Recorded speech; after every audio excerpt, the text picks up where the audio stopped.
Very nice. Thank you.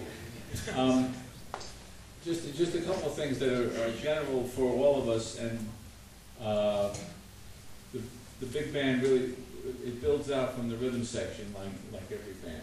Okay, and we're trying to. Are you going to? Okay. And so even though this is kind of a medium tempo, it needs to be stronger from the rhythm section. I really feel that you guys, it's not so much volume, but it's volume on the bass could pull hard. It can be much harder on the bass. Even the guitar could be more digging in. Just needs to be stronger. And also, have you played this chart many times? Have you played this arrangement a lot? So I feel that drums, there's not so much to look at on the music, right? It's mostly for you to listen to the band and to show the band what to do next. So maybe the first trumpet part might be even a better part to look at. Was there a solo missing at one point? Is there a tenor solo? Part of the arrangement sounded like there should be a background. We got a tenor player missing. Yeah, tenor player. Does he have a solo? No solo on this? Okay. So right away, I want to start with John Riley to talk to the drums a little bit.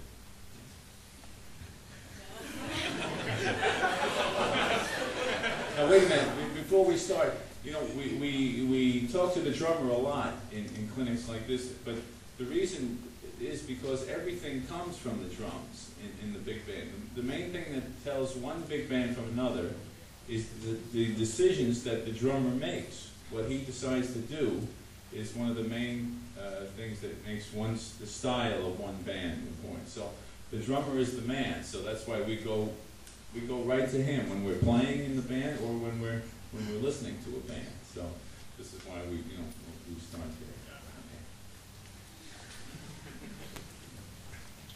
Band sounds really good, so you guys should be proud. You should be proud. I think that the arrangement was a little bit one-dimensional because of the way you played it. So what has happened? What is the bass playing at the very beginning? Bass. Yeah, but you tell me. What is the bass playing at the very beginning?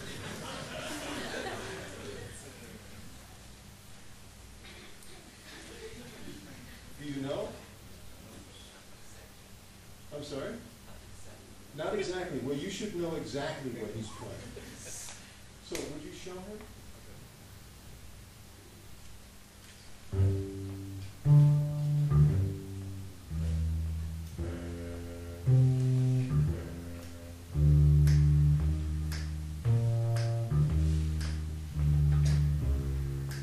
Okay. Now that you've heard that, would you play the beginning of the arrangement differently?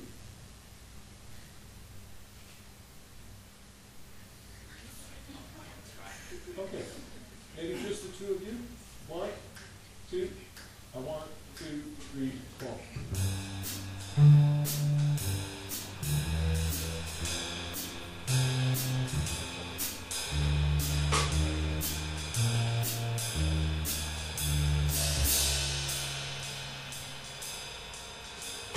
Okay, now what did you do differently?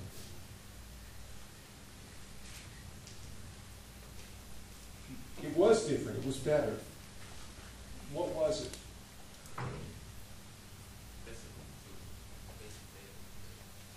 Yes, but also listen to the spirit of the way he plays. Because later on he plays something different. Which is what?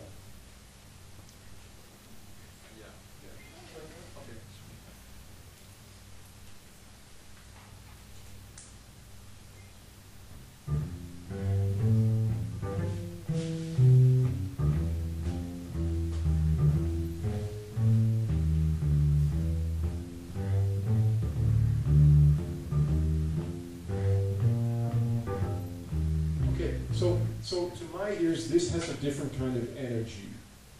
And the beginning, when the bass was playing what we would call in 2, it has a certain energy, like it's it's waiting to arrive. You know, it's like when you're waiting for the train to come, and you're standing on the platform and you're going like this, and maybe it's coming, and then suddenly you see it, and then you say, okay, I'm going. And so this is like, we're anticipating more action later. And so the rhythm section has to prepare this kind of energy and this kind of drama so that the 5 minutes or 7 minutes of the arrangement isn't like waiting for the train. So I think maybe you want to play the hi-hat when he plays in 2, and then when he goes to 4, play the cymbal. The same volume, but it's going to have a different energy, it's going to have more momentum. You want to try that? 1, 2, 1, 2, 3.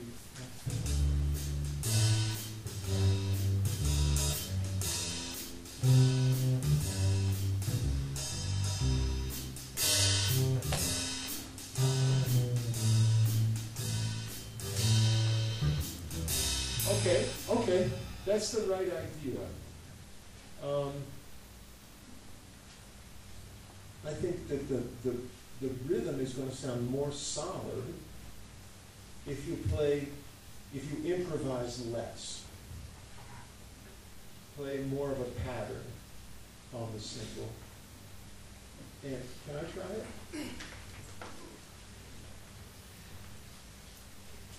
Thank you. So can we play? 1, 2, 3, 4.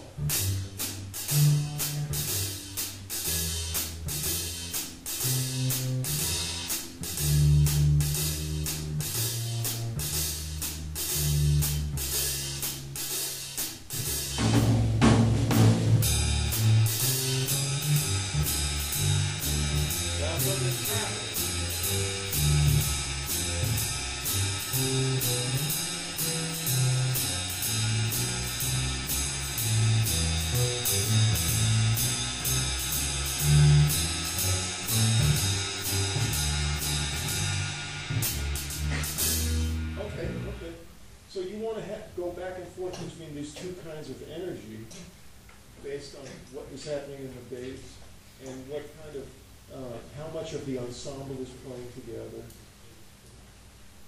Right, so we're creating the motor for the band with the bass, and we're also orchestrating in a way to support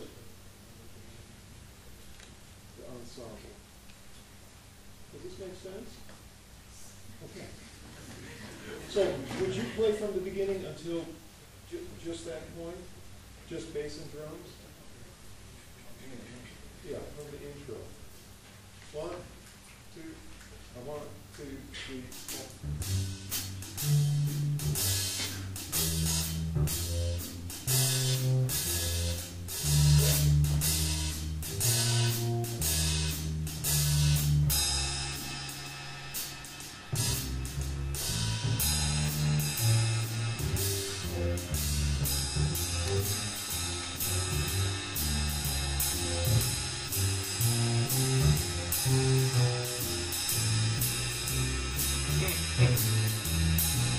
Okay. Yeah, this sounds better. I think that the way you play the cymbal